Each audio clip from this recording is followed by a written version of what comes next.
KLEIN, The Importance of Symbol Formation in the Development of the Ego, 1930.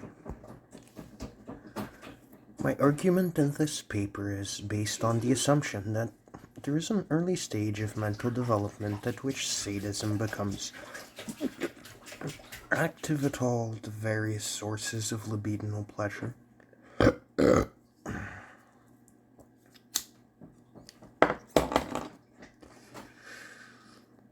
In my experience, sadism reaches its zenith in this phase, which is ushered in by the oral sadistic desire to devour the mother's breast or the mother herself, and passes away with the earlier anal stage. At the period of which I am speaking, the subject's dominant aim is to possess himself of the contents of the mother's body and to destroy her by means of every weapon which sadism can command. At the same time, this phase forms the introduction to the Oedipus conflict. Genital trends now begin to exercise an influence, but this is as yet not evident, for the pregenital impulses hold the field. My whole argument depends on the fact that the Oedipus conflict begins at a period when sadism predominates.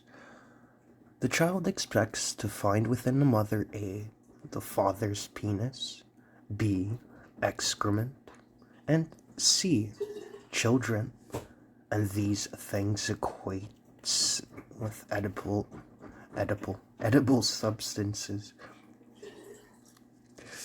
According to the child's earliest fantasies or sexual theories of parental coitus, the father's penis or his whole body becomes incorporated in the mother during the act. Thus, the child's sadistic attacks have for their object both father and mother, who are in fantasy bitten, torn, cut, or stamped to bits. The attacks give rise to anxiety lest the subject should be punished by the united parents.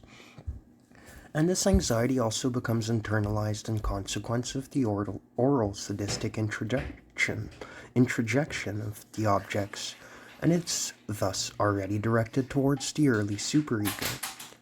I have found these anxiety situations of the early phases of mental development to be the most profound and overwhelming. It is my experience that in the fantasized attack on the mother's body, a considerable part is played by the urethral and anal sadism, which is very soon added to the oral and muscular sadism. In fantasy, the excreta are transformed into dangerous weapons. Wetting is regarded as cutting, stabbing, burning, drowning, while the fecal mass is equated with weapons and missiles. At a later stage of the phase which I have described, these violent